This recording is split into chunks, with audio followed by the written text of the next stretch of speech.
presentation with the name TeamSpiritous, a retrospective emotional competence development systems for video meetings. My name is Benke, and on behalf of my co-authors, I'm happy to present you our paper for the CSCW 2022. As you know, emotions are a very important part of a collaboration. So, for example, in teamwork, the emotional states and processes, as well as their understanding, are pretty important, but also pretty challenging. Especially in hybrid work environments, the attention and the interpretation of such emotions is very difficult because we are working together from different places and have more challenges beyond the physical world. The capability to manage these emotions is emotional competence. It's defined as the competence to perceive, understand, and regulate one's emotions and the emotions of others. So it has three components: perception, understanding, and regulation. And it is on two levels, the intrapersonal and the interpersonal level. To facilitate the development of emotional competence in video meetings, we developed TeamSpiritous. TeamSpiritous is a tool where you can upload your recorded video meetings in accordance with the team members, analyze this content, and perceive a personal emotional competence development dashboard. After you have recorded your video meeting, you start uploading and first logging into the TeamSpiritous website. There's a strong explanation of all the content and the process. Further, we have implemented several privacy features which avoid that other people can use or analyze your data. And then you can upload the recordings of your video meetings. For the uploading, you provide several data such as a description, a title, the date. We provide the language. TeamSpiritous was able to use English, German, and Chinese language. And further, you provide the names of the participants who were involved. Finally, you upload the data and are able then to start the analysis process. The analysis process has several manual steps. For more details, you can look into the paper, and afterwards, after the emotional data is analyzed, you get access to your personal emotional competence development dashboard. What you see here is are two graphs. The first one is the group graph. It provides an overview of, or an average of the group emotions, and a personal graph which allows to compare yourself against a group. Then it shows specific emotional events where you can evaluate what you have said in written word and in spoken word, and you get specific knowledge on these emotional behaviors.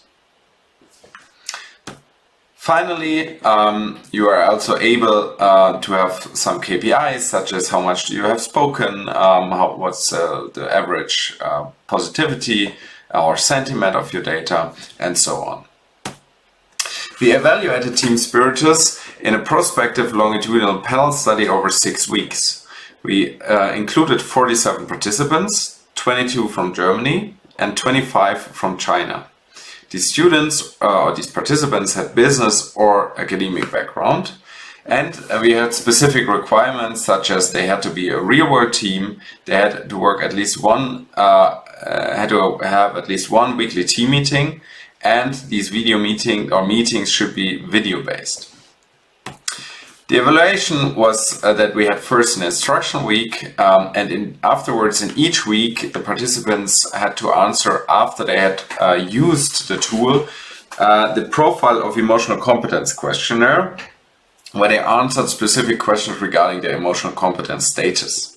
Afterwards, we had at the end semi-structured interviews which lasted on average 47 minutes. The quantitative results of our evaluation showed two things. We evaluated the emotional competence with the profile of emotional competence questionnaire. It directly targets the three areas: perception, understanding, and regulation. On the intrapersonal level, people were able to regulate their emotions better, as the significant increase over time shows. On the interpersonal level, the participants were able to understand the emotions of others significantly better and were able to somehow regulate the emotions of the others. The qualitative results, in turn, show also an increase on emotional understanding. For example, the participants mentioned, mainly I can understand the emotional changes of others more. You can know what kind of emotions they will have in what kind of situation, so it will help us to understand their emotions. Also, they confirmed the quantitative results on the emotional regulation. Well, basically it means that the mood swings will become smaller. It was also quite annoyed, but then I tried to cut back and let Sarah talk. So there was an active emotional regulation. And users understood the emotions of others better and regulated themselves more. On the group level, we see a cohesion effect. I feel the cohesion has become stronger, so that means that the group bonded a little, and they all spent more time, more quality time in a meeting for focusing on the other. So we all spent more time together to talk about things on our minds.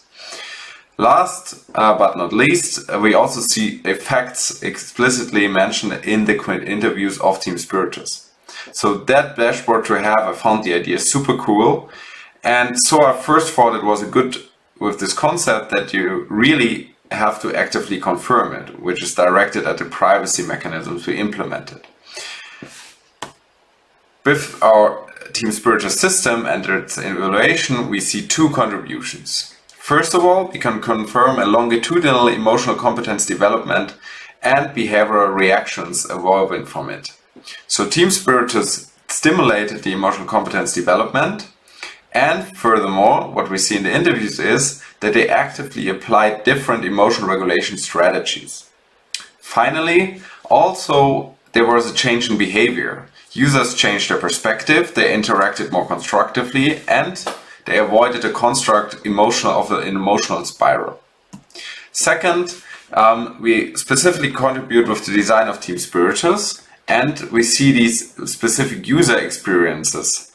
So users appreciated the low entry barriers and the protection mechanisms, and they we see that the users perceive the UX differently depending on the personality, the demographics, and the culture. In future work, we see three aspects. First of all, we want to look at the emotional regulation strategies at hand. Therefore, we need to develop data sets and classifiers. We will look at specific adaptations of context. So how the personality, how's the meeting, how's the cultural background of the participants have an impact on the actual emotional competence and the system. And finally, we want to look deeper onto the group processes and the interaction. I have to say thank you for your attention. This is the author team, and we are happy for any contact, and we hope that you like the presentation. Thank you very much.